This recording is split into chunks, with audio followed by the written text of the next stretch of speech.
বিভেদের এই জায়গাটা হচ্ছে যে আমাদের রাজনীতিবিদ হিসাবে আমাদের যেমন দায়িত্ব নিতে হবে, এবং রাজনীতিবিদদের মধ্যে যারা আবার সিনিয়র পার্সোনালিটিস আছেন, সিনিয়র লিডারশিপে যারা আছেন, তারা তাদের কথা বলার মধ্য থেকে কিন্তু একটা মেসেজ দেন, যে মেসেজটা second level, third level, fourth level, even grassroot level পর্যন্ত ওটাকে ক্যারি করা হয়। আপনি নিশ্চয়ই খেয়াল করেছেন যে জার্নালিস্ট এবং একজন নাগরিক হিসাবে যখন ঢাকায় স্লোগান উঠেছে জামাত শিবির রাজাকার, এই মুহূর্তে বাংলা ছাড়, আমি আপনাকে একটা কথা খুব কঠিনভাবে বলি, 17 বছরেও আমার বাউফলে এই স্লোগান তৃণমূল পর্যায়ে এত দূর যায় নাই। মানে বিভেদের রাজনীতিটা এই ঠিক গ্রাম পর্যন্ত পৌঁছায় নাই। অথচ খুব দুর্ভাগ্যজনক, ওই যে বললাম না যে যখন আপনি উপর থেকে মেসেজ যাবে, মাথা যখন নষ্ট হয়ে যাবে, মাথা যখন পচন ধরবে, শরীর বাঁচাতে পারবেন না। এই বছর এটা দেখলাম ওয়ার্ডে ওয়ার্ডে মিছিল হয়েছে। মানে মাসুদ ভাই, ওয়ার্ডে ওয়ার্ডে মিছিল হয়েছে। আমরা তো দেখি যে কেন্দ্রীয় নেতাদের সম্পর্ক খুব ভালো বিএনপি জামাত। আমি বলি যে এই ওয়ার্ডে ওয়ার্ডে মিছিল হয়েছে যে জামাত শিবির রাজাকার, এই মুহূর্তে বাংলা ছাড়। আমি গ্রাম থেকে আমাকে কিছু ভিডিও পাঠিয়েছে, আমি দেখে খুব অবাক হলাম। লুঙ্গি পরা, স্বাভাবিকভাবে আমাদের গ্রামের মানুষ এইটাই করে, লুঙ্গি পরে, গেঞ্জি পরে, শার্ট পরে নর্মালি চলে যাচ্ছে, সেই মিছিল করতেছে জামাত শিবির রাজাকার, এই মুহূর্তে বাংলা ছাড়। এরকম একজনকে আমাদের মিছিল শেষে জিজ্ঞেস করছে, বলছে যে ভাই এবার আমাদের মিছিলের স্লোগান কাগজে ঠিক করে দেওয়া হয়েছে। এগুলো দেওয়ার জন্যই, এগুলো দেওয়ার জন্য ঠিক করে পাঠাই দেওয়া হয়েছে। ডিস্ট্রিক্টে পাঠানো হয়েছে, ডিস্ট্রিক্ট থেকে উপজেলায় পাঠানো হয়েছে, উপজেলা থেকে ইউনিয়নে পাঠানো হয়েছে, ইউনিয়ন থেকে ওয়ার্ডে পাঠাই দেওয়া হয়েছে। আপনি সেই দেশে বিভেদের রাজনীতির কবর রচনা করবেন কি করে? It's direction.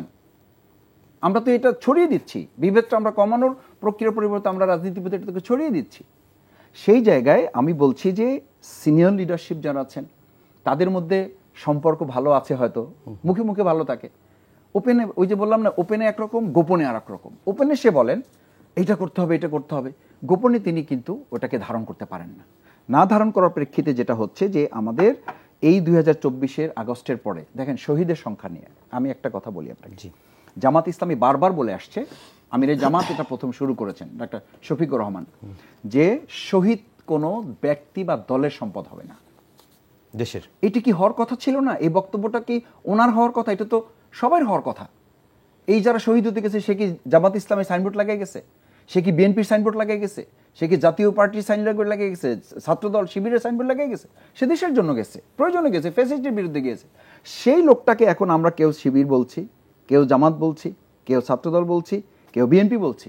বাট জামাত ইসলামীকে যতবার কোশ্চেন করা হয়েছে, আমার মতো ছোট মানুষ সেভারাল টাইম সাংবাদিকদের আমার মুখোমুখি হতে হয়েছে, ভাই আপনাদের শহীদের সংখ্যা কত? আমি বলছি যে ভাই আমাদের যতজন শহীদ হয়েছে সব আমাদের। তার মানে যে শহীদের তালিকা আপনারা দিয়েছেন সেটি কি সব শহীদ আপনাদের না? ইভেন আপনি জানেন যে আমরা শহীদ স্মারক গ্রন্থ বের করেছি। হ্যাঁ, ওইটার কথাই বলছি, ওটা কি সব শহীদ? সব শহীদদের আমরা সেখানে নিয়েছি। আচ্ছা, সব শহীদদের আমরা নিয়েছি। আমরা বলেছি তারা রাষ্ট্রীয় সম্পদ। এটা আওয়ামী লীগ এই রাজনীতি করেছে, এই রাজনীতি আমি করবো কেন? এই রাজনীতি বিএনপি করবে কেন? বিএনপি কেন বলবে? এবং সেই অভ্যুত্থানে তাদের শহীদের সংখ্যাও আপনি দেখেন যে সেই শহীদের সংখ্যাও এক এক মিটিংয়ে এক একটা বলা হয়।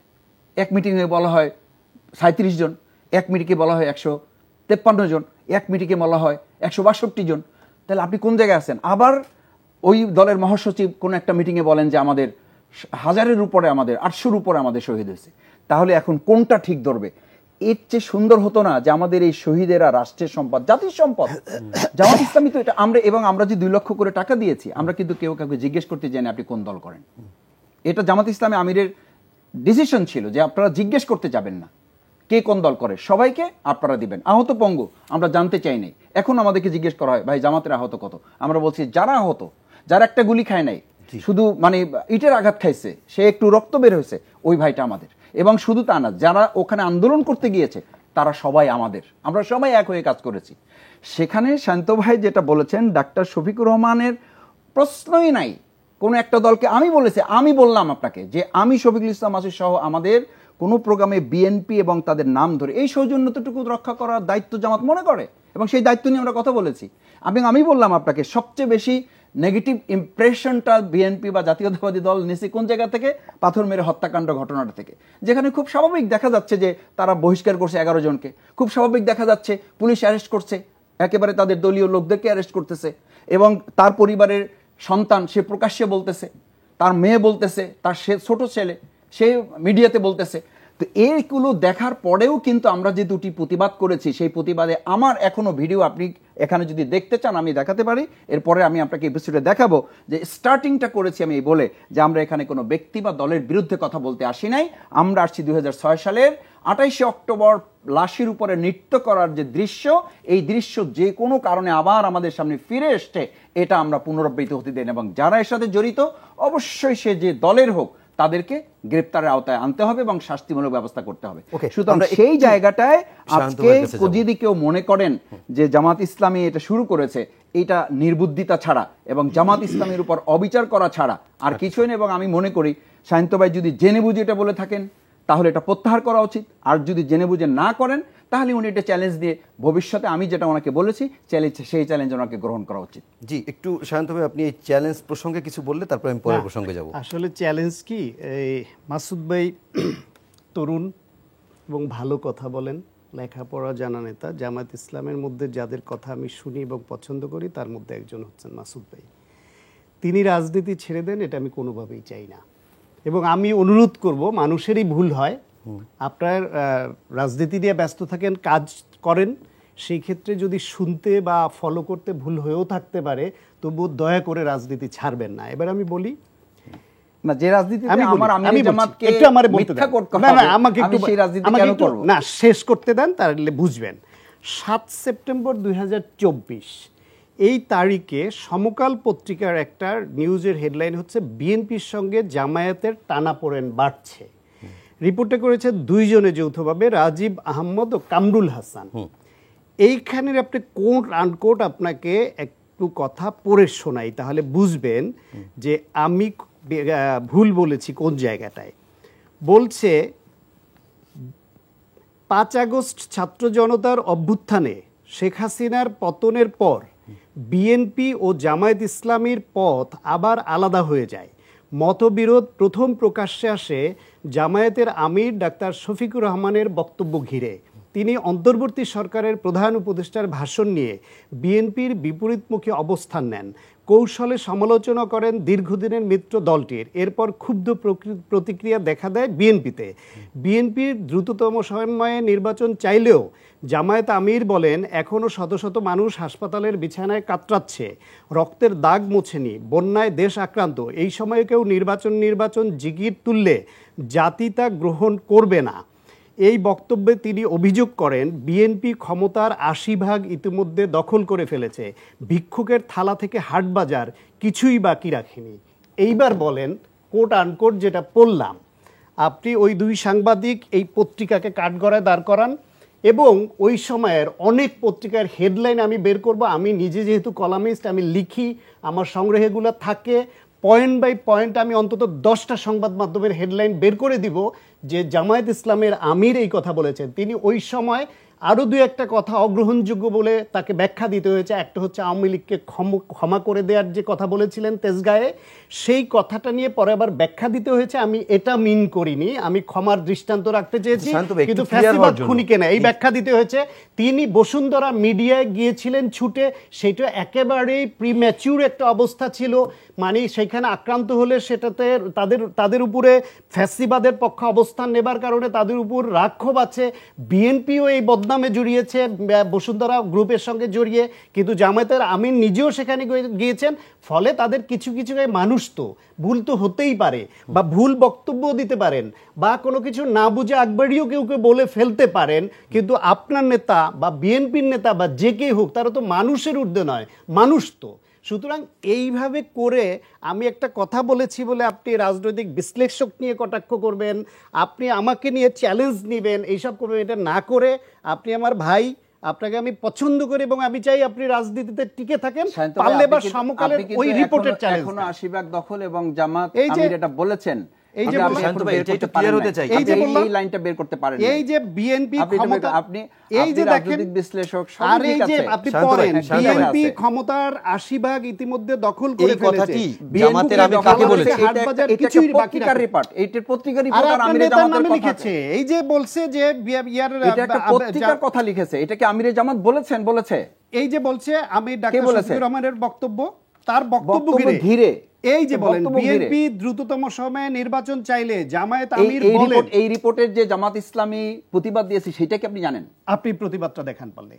এই যে বলছে যে জামায়াতের আমির বলেন, সেটা কি জানেন? আচ্ছা আপনি বলেন জামায়াতের আমির বলেন বলে কমা দিয়ে যে কথাটা বক্তব্যটা তুলে ধরেছে সেটা জামায়াতের আমির বক্তব্য না। আমি এইটাই জানতে চাচ্ছিলাম শান্ত ভাই, একটু দর্শকের স্পষ্ট করার জন্য জানতে চাচ্ছি, সেটা কি জামায়াতের আমিরের বক্তব্য হিসেবে উপস্থাপন হয়নি? এখন এরপরও যদি উনি না বুঝেন, আচ্ছা মাসুদ ভাই না বুঝুক, আপনি দর্শককে একটু বোঝানোর জন্য জানতে চাচ্ছি আপনার কাছে। আমার বুঝার দরকার নেই, কিন্তু আপনি বুঝছেন কিনা সেটা না। আমি একটু বুঝি, কোট আনকোট পড়ে শুনিয়েছি। আপনি একটা পত্রিকার রিপোর্ট ধরে, এরকম পত্রিকার রিপোর্ট ধরে কি আপনি আমিরের জামাতের ব্যাপার আপনি কথা বলতে পারেন? 10টা পত্রিকার আমি তো সন্দেহ করি যে আপনি কোন দলের হয়ে এখানে কথা বলতে এসেছেন। আমি দায়িত্ব নিয়ে এবং আমি দায়িত্ব নিয়ে বলছি, আপনি বিশ্লেষক হিসেবে কথা বলেন না, আপনি একটা দলের হয়ে এখানে কথা বলছেন। শান্ত ভাই, আপনি একটা দলের হয়ে কথা বলছেন। আমরা দুর্ভাগ্যজনকভাবে আমাকে বলতে হলো যে আপনি একটা দলের মানে মুখপাত্র হিসেবে আপনি কথা বলছেন। কথা বলতে পারেন মাসুদ ভাই, হেডলাইন বের করে দিবেন, আপনি কথা বলতে পারেন না। আপনি মুখপাত্র হিসেবে কথা বলছেন ভাই, আপনি তো বিশ্লেষক হিসেবে। আমি বিশ্লেষণ সেই কথার মধ্যে সমকালের রিপোর্টটা উল্লেখ করতে হবে। আপনি সমকালের রিপোর্টটা উল্লেখ করতে হবে। শান্ত ভাই, এইটাই জানতে চাচ্ছিলাম যে এই বক্তব্যটা জামাতের আমির কি কোন প্রোগ্রামে দিয়েছে নাকি ওই পত্রিকাকে দিয়েছে, এটা একটু জানতে চাই। এই বক্তব্যটা কি জামাতের আমিরের কোন প্রোগ্রামে বক্তব্য না ওই প্রতিবেদককে বলেছে, এটা একটু জানতে চাই। যে দুইজন প্রতিবেদকের আপনি নাম বলছিলেন রাজীব এবং কামরুল হাসান, ওনাদেরকে দেওয়া নাকি কোন আমি বলি আপনাকে, জামায়াতের আমির একটা সভায় বক্তব্য দিয়েছেন, প্রতিক্রিয়া জানাতে জাতির উদ্দেশ্যে প্রধান উপদেষ্টা যে ভাষণ দিয়েছে, সেই ভাষণের প্রতিক্রিয়ায় বিএনপি প্রধান উপদেষ্টার সমালোচনা করেছে। তা নির্বাচন চেয়েছে, যে ওনার কথায় নির্বাচনের কোনো প্রসঙ্গ আসে নাই। তার কাউন্টার দিতে গিয়ে জামায়াতের আমির ডাক্তার শফিকুর রহমান যে বক্তব্য দিয়েছেন, সেইখানে এই যে শতকরা ৮০% দখল করে নিয়েছে, ভিক্ষুকের থালা থেকে হাট বাজার কিছুই বাকি রাখিনি, কোট আনকোট এই কথা হুবহু বলেছে। এই কথা কি সমাবেশে বলেছে নাকি ওই পত্রিকার সাংবাদিককে বলেছে? কাউন্টার না, তিনি সাংবাদিকদের বলেছেন। সেইটা নিয়ে বিভিন্ন সংবাদ মাধ্যমে এটা প্রকাশিত হয়েছে। মাসুদ ভাই শুধুই রেগে যাচ্ছেন। 10টা 20টা সংবাদ মাধ্যম থেকে বের করে দেখাবো। এই আপনি যদি বলেন, আপনি আপনার সাথে বলেন মুসলিম ভাই, আমি বলি সময় আপনারা করেন না যে অনেক পত্রিকা। একটু মাসুদ ভাইকে একটু শুনে আসি, আবার শান্ত ভাই আপনাকে। যদি শান্ত ভাই বিএনপির প্রতিনিধি হিসেবে এখানে আমার সাথে কথা বলেন, তাহলে আমি বিএনপির প্রতিনিধি হিসেবে ওনার সাথে আমি কথা বলবো, বলেন কোন। আর যদি উনি মনে করেন হ্যাঁ, তাহলে তো উনি বিএনপি প্রতিনিধি, বিএনপি আমাকে প্রতিনিধি হিসেবে মেনে নিয়ে নেয় কিনা সেটা বিএনপি। আপনি যদি বিএনপি প্রতিনিধি হিসেবে কথা বলেন, তাহলে আপনার সাথে বিএনপি হিসেবে আমি কথা বলবো। আমি কিন্তু বিএনপি হিসেবে কথা বলার জন্য আপনার সাথে বসি নাই। প্রথম কথা আপনার সাথে বসছি, আমি শুনেছি যে আপনি মাসুদ ভাই, আমরা একটু আগাই। কিন্তু আপনার বক্তব্যটা একজন বিএনপির প্রতিনিধির বক্তব্যকেও এখানে ছাড়িয়ে গেছে। যেহেতু আমার বক্তব্য, এই জবাবটা আমি দেই। আপনি দায়িত্ব নিয়ে কথা বলতে আপনি সম্পূর্ণ অন্যায়, অযৌক্তিক এবং তথ্য ছাড়া আপনি কথা বলতে পারেন না। তথ্য দিয়ে বলছি, এবং এই কথা বলার কারণে আপনার এখানে এটা প্রত্যাহার করা উচিত। আমি আপনাকে প্রত্যাহার করার জন্য দাবি জানাচ্ছি। উত্তেজিত হেন না, আপনার প্রত্যাহার করা উচিত। আপনি বলতে পারেন আমির জামাত কিনা আপনি কথা বলতে পারেন। মাসুদ ভাই, আমরা একটু শান্ত ভাইয়ের কাছে আবার একটু শুনি। আমির জামাত এটা বলেছেন, আপনি পত্রিকার আপনি এটা মানে পত্রিকার একটা পর্যালোচনা আর আমির জামাতের বক্তব্য দুটোর মধ্যে পার্থক্য আছে। এটা রাজনৈতিক বিশ্লেষণ। আপনি একটা ইশারা নাকি সাধারণ সম্পাদক? আচ্ছা মাসুদ ভাই, আমরা একটু শান্ত ভাইকে একটু শুনে আসি। একজন আমির জামাতের বক্তব্য আর একটা পত্রিকার পর্যালোচনা, এটা কি একই রকম হবে? আচ্ছা, এরকম শত শত পর্যালোচনা, মাসুদ ভাই, আমরা আবার একটু শান্ত ভাইকে শুনি। এরকম পর্যালোচনাকে আপনি কেন আমির জামাতের বক্তব্য হিসেবে আপনি এখানে চালিয়ে দিলেন? আপনি আপনার বক্তব্য শেষ হলে আমার ব্যাখ্যা আপনি বলেন। কথা বলেন নাই, আপনি কথা বলতেছেন একটা রাজনীতি কর্মী হিসেবে। আমাকে আমার বক্তব্যটা দিতে দেন, দর্শকরা বিচার করুন। বিভেদের রাজনীতি কথা বলছেন, দর্শকরা বিচার করুন যে আপনার কথা ঠিক না, আপনি বিভেদ ছড়াতে আসছেন ভাই। না না না, আপনি বিভেদের বীজ বপন করতে আসছেন এবং বিভেদের রাজনীতি করার জন্য আপনাকে অ্যাসাইন করা হয়েছে। মাসুদ ভাই, আমরা একটু আবার একটু আমি শান্ত ভাই, দুঃখের সাথে বলছি যে আপনাকে বিভেদের রাজনীতি করার জন্য আপনাকে অ্যাসাইন করা হয়েছে এবং সেই অ্যাসাইনমেন্ট বাস্তবায়নে আপনি এই সেন্টেন্সটা ব্যবহার করেছেন, সম্পূর্ণ ইন্টেনশনাল আপনি ব্যবহার করেছেন। আর না হলে আমি এই কথাটুকু বলার পর আমি রাজনীতি শেষ করতে চেয়েছি, সেখানে আপনার এটা প্রত্যাহার করা উচিত ছিল। ঠিক আছে, আমারটা প্রত্যাহার করছি। আপনার শেষ হলে আমাকে বলেন, আপনি এই লাইন প্রত্যাহার না করলে আমি এই টক শো থেকে আমি আমরা একটু এই লাইন প্রত্যাহার না আমরা একটু বোঝার চেষ্টা করি। মাসুদ ভাই, আমি পরিষ্কার বলি ভাই, এরকম নাম করা হবে সুশীল, আমি পড়ি মুহসিন ভাই, নাম করা হবে সুশীল, তিনি বক্তব্য দেবেন, রাজনীতির ঊর্ধ্বে এবং রাজনীতির চেয়েও এগ্রেসিভ মেন্টালিটিতে এরকম সুশীলের সাথে আমি টকশো করতে আসি নাই। আচ্ছা মাসুদ ভাই, আমি আমরা একটু হয় শুনি বক্তব্য শান্ত ভাই। প্রত্যাহার করতে হবে, না হলে আমি টকশো থেকে নিজেকে প্রত্যাহার আচ্ছা করে আমরা নেব। একটু শান্ত ভাইয়ের কাছে একটু শুনে আসি মাসুদ ভাই। ভাই আমাকে এই সুযোগ আমার তো অধিকার আছে, আমরা এটা নিয়েই দেখি উনি কি বলেন। আমার তো অধিকার আছে, অবশ্যই আমার আছে। কথা বলার অধিকার আছে, আমার না শোনার অধিকার আছে, দুজনেরই আছে আমি আপনাদের। ওনার কথা শুনবো না। আচ্ছা আমরা তাহলে ওনাকে বলতে হবে আমি বিএনপির হয়ে আসছি। আচ্ছা আমরা ওনার ব্যাখ্যাটা নিই মাসুদ ভাই। উনি বিএনপির হয়ে এসেছেন না তো, ওনাকে হয় বলতে হবে বিএনপির হয়ে আসবে, আর না হলে আমাকে বলতে হবে যে ভাই আমি মানে পরিচয় গোপন করা একজন ব্যক্তির সাথে আমি টকশো করব না। আপনার যদি আমার বক্তব্য শোনার ধৈর্য না থাকে তাহলে কোনো কথা নাই। আমার ধৈর্য আছে, এতক্ষণ কিন্তু বলেছেন আমাকে পরিচয় গোপন করে আপনি কথা বলতে পারবেন না। আমার ব্যাখ্যাটাও আমাকে আপনি দিতে দিতে পরিচয় হবে। গোপন করে কথা বলতে পারবেন না। আমার ব্যাখ্যাটা আপনার দুইটার শুনতে কোন হবে। একটা লাইন আপনাকে নিতে হবে, হয় বলেন আমি বিএনপির মুখপাত্র, আর না হলে বলেন এই কথাটা আমি প্রত্যাহার করলাম, আর না হলে আমি প্রত্যাহার করব। তিনটা লাইন তো আপনাকে দিয়েছি ভাই, আমি তো অপশন দিয়েছি। আমি তো এমসিকিউ তে উত্তর দিব না। আচ্ছা, আমাকে আমার উত্তর দেওয়ার দরকার বক্তব্য নাই। শুনতে তাহলে হবে। আমি উপস্থাপককে বলছি আমাকে ছুটি দিন। না, আমার ছুটি না, ব্যাখ্যা ছুটি যদি না, শুনতে রাজি না আমরা থাকেন, একটু ওনার একটু শুনি, ওনার শুনে আপনার ভাষা বক্তব্য শুনে আমরা শেষ করব। আমার আমরা একটু ব্যাখ্যা ঠিক যদি আছে, আপনি আমি শুনতে দিচ্ছি। না আচ্ছা, ঠিক চান, আছে, এত আমরা অধৈর্য ব্যাখ্যা হলে- দিয়েছেন তো উনি, সেই ব্যাখ্যা তো গ্রহণযোগ্য আচ্ছা নয়। আমি শান্ত ভাই, আপনি একটু আমিরে জামাতের একটা বক্তব্য রিপোর্টকে পত্রিকার আমি কোনো বলি- রিপোর্টকে দিয়ে অ্যানালাইসিস করা যায়? প্রশ্নই নাই। বিএনপির কোন একজন সিনিয়র লিডারের বক্তব্য কি কোন একটা রিপোর্ট দিয়ে পর্যালোচনা করা যায়? ওনার মতো একজন বিজ্ঞ মানুষ এটা না বুঝতে এটা দুর্ভাগ্যজনক। 10টা রিপোর্ট দিয়ে এবং ওনাদের মতো লোকেরাই তাহলে জাতির বিভেদের জন্য যথেষ্ট হওয়া উচিত। আচ্ছা আচ্ছা ওনাকে বলতে দেন, ঠিক শেষ আছে করুন। এবার যদি উনি না, এগ্রি না, না। করেন যে আমার বক্তব্য শুনবেন, আমার ব্যাখ্যা শুনবেন, তাহলেই দিব। শুনবো মাঝখানে কিন্তু কথা তিনটা বলতে পারবেন পয়েন্টে না। আচ্ছা আচ্ছা কোন আমরা একটা একটু পয়েন্টে মাসুদ যান, ভাই, নাহলে আমরা আমার একটু একটা পয়েন্ট। আচ্ছা আপনি শুনেন, দেখেন অনেকক্ষণ কনভিন্স হওয়া বলেছেন যায় তো। কিনা, আমরা একটু শুনি। আপনি একজন শান্ত ভাই, রাজনীতিবিদ, শান্ত ভাই, আপনি এটুকু বলেন। ধৈর্য থাকতে হবে। ভাই ধৈর্য ধরেই তো আপনার কথা শুনছি, কিন্তু আপনি শোনেন যদি নাই তো। অযৌক্তিক একটা কথা বলেন, অযথা কথা বলেন। শান্ত আচ্ছা ভাই। ওনাকে শেষ করলে আচ্ছা আমাকে টাইম দিবেন। মাসুদ আর ভাই, আমরা যদি একটু বলেন শুনে তাকে আসি। একা দিয়ে শেষ না না করার না না, প্রোগ্রাম আপনি আমার বলবেন, আপনি ব্যাখ্যা বলবেন, দেওয়ার দরকার আপনি নাই। বলেন, আপনি এখন বলেন শান্ত ভাই। যদি মাসুদ ভাই বলে আমার আপনি ব্যাখ্যা বলেন, শুনবে, আপনার শুরু, ধৈর্য ধরে আপনার শুরু তাহলে সময়, বলবো। আপনি বলেন। প্রথম কথা, আমরা কলাম লিখি এবং যেখানে বক্তব্য দেই কি করি? বিভিন্ন পত্রিকায় প্রকাশিত রিপোর্ট, সংবাদ মাধ্যমে আসা রিপোর্টের সূত্র ধরে তার বিশ্লেষণ করি কিনা? করি। সেইখানে যদি অনেকগুলা সংবাদ মাধ্যমে প্রথম সারির জাতীয় দৈনিকে বা টেলিভিশনে বিএনপি হোক, জামায়াত ইসলাম হোক, অন্য দলের হোক, যে কারণ নামে তার নাম মেনশন করে যে বিএনপি মহাসচিব বলেন দিয়ে কমা দিয়ে যে কথাটা লিখলো, সেই কথাটাকে ওই নেতার বক্তব্য হিসেবে, তার মত হিসেবে ধরে নেই কিনা, তাহলে সেই রেফারেন্স উল্লেখ করে সবসময় আমরা বক্তব্য দেওয়ার সময় প্রতি লাইনে লাইনে তো আর বলি না যে ইত্তেফাক এটা বলেছে, সমকাল এটা, প্রথম আলো এটা, এনটিভি এটা, সেটা তো বলি না। আমরা আমাদের বক্তব্য দিই। যদি কেউ চ্যালেঞ্জ নেন বা আমার এটাকে মিথ্যা মনে করেন, তখন আমরা রেফারেন্স বের করি প্রয়োজন হলে। কখনো কখনো শুরুতেই রেফারেন্স ব্যবহার করি। সেই ক্ষেত্রে মাসুদ ভাই যখন বলেছেন, আমি সঙ্গে সঙ্গে একটা পত্রিকার ডেট উল্লেখ করে, হেডলাইন উল্লেখ করে, কোট আনকোট আমি পড়ে শোনালাম। এটা কোন আনকোট কোনো রিপোর্ট না। হ্যাঁ, আমি এটা পড়ে কোন শুনি। আচ্ছা এটা কি উক্তি বা সাউন্ড বাইট নাকি কোনো সমাবেশে বা কোনো সংবাদ সম্মেলনে হয়েছে? বলে নাই উনি। এরপরে এটা আমি একটা বলি, পর্যালোচনা। এরপরে আমি বলি এটা তো এখানেই শেষ না। যদি প্রয়োজন মনে করেন এই রিলেটেড যে সংবাদ মাধ্যমে যতগুলো রিপোর্ট হয়েছে কম্পাইল করে আমি মাসুদ ভাইয়ের হোয়াটসঅ্যাপে আপনি হোয়াটসঅ্যাপে দিলে হবে না। আপনি যখন দিবেন তখন আরেকটা টক শো করব আপনার সাথে। তাহলে কি হবে? তখন আমি তখন টক শো করব না। আমি এই কথা শোনার জন্য আমরা শেষ একদম শেষে চলে আসছি। মাসুদ ওনার ভাই বক্তব্য মনে করেন যে আমি তিনটা কথা মুহসিন ভাই বলেছি। এরপর আপনি আলাদা কথা করেন, আমি ওনার কথা শুনবো।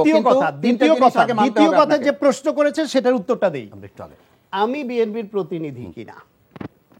বিএনপির আমি যেহেতু কোনো পদ ধারণ করি না, আমি যদি নিজেকে নিজে এখন দাবি করি আমি বিএনপির প্রতিনিধি, বিএনপি যদি না মানে, মাসুদ ভাই আমাকে একটা পদ দিয়ে দিক বলে যে ওনাকে একটা পদ দিয়ে দেন, মাসুদ ভাই দিলেও তো বিএনপি মানবে না। সেই পরিচয় আপনি প্রত্যাহার করেন আপনার কথা। আমি সেই পরিচয় কথা যথার্থ বলেন না। যেহেতু আমার কোনো দলীয় পদ নাই, আমি যে সংগঠনে আছি এবং আমি যে পরিচয় পরিচিত, সেই পরিচয়ে আমি কথা বলেছি।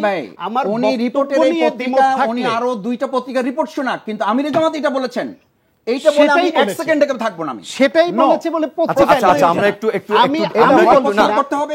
আমি শেষ করি, আমি একটু শেষ করি। আপনি কেন বলেন? ওই হ্যাঁ আপনি তো পত্রিকা দায়িত্ব নিয়ে বলেছেন। শান্ত ভাই, আপনি দায়িত্ব নিয়ে বলেছেন। আপনি ওই পত্রিকাগুলোর বিরুদ্ধে কন্টেম করেন। এটা কেন বলছেন? সেখানে প্রতিবাদ দেন যে আমি জামাত বলে নাই, সেটা বলেন না। মাসুদ ভাই আমরা একদম আমি এক পত্রিকায় রিপোর্ট আসলে প্রত্যাহার করতে হবে, না ওনাকে বলতে হবে না। আপনারা কি আমি একটু বলি, আমি 16 যেটা বছর শান্ত ভাই, আপনারা কি 16 বছর বিভিন্ন পত্রিকার রিপোর্টের বেসিসে আওয়ামী লীগের বিরুদ্ধে কথা বলেন নাই?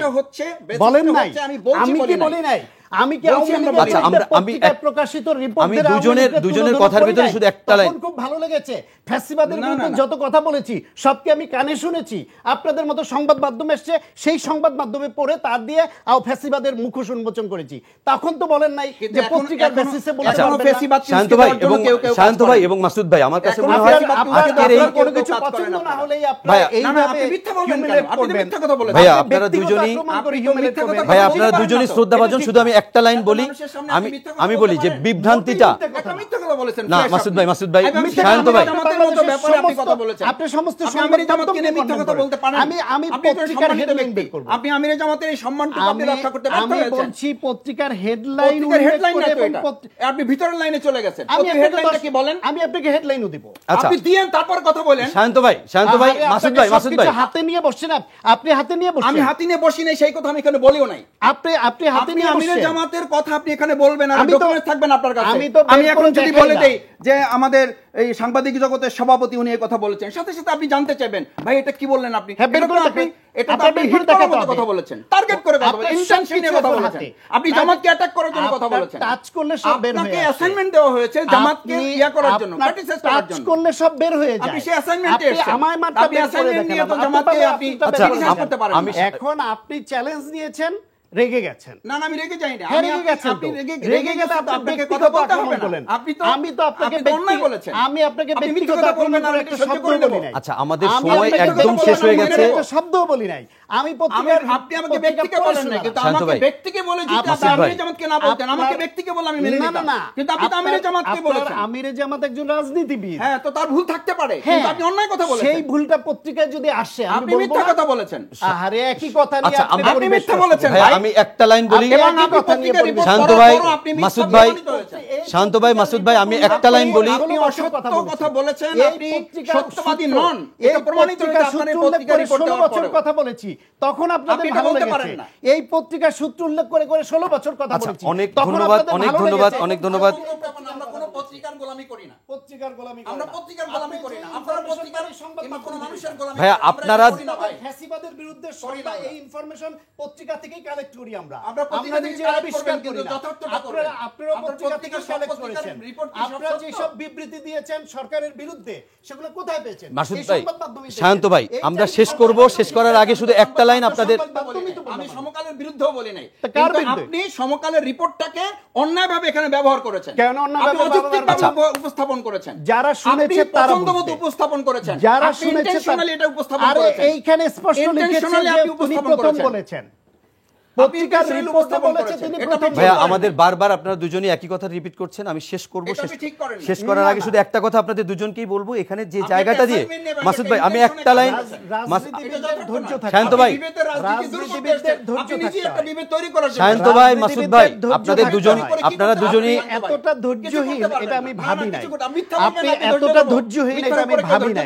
আমি ভেবেছিলাম যত তরুণ রাজনীতিবিদ আসছে তাদের ধৈর্য আরো বাড়বে, সে কি মিথ্যার উপরে ধারণ করবে? যাই হোক মিথ্যা বলবেন ওটা আমি মেনে নেব। আমি মিথ্যা বলেছি কিনা সেটা দর্শকরা বিবেচনা করবে, সেটা দর্শক বিবেচনা করবে। আমি দরকার হলে এই বিবেচনার জাস্টিফিকেশন করার কমেন্টের মধ্যে আমি 20টা পত্রিকার হেডলাইন জুড়ে দিব। অনেক ধন্যবাদ ডাক্তার শাখাওয়াত হোসেন সায়ন্ত এবং ডাক্তার শফিকুল ইসলাম মাসুদ।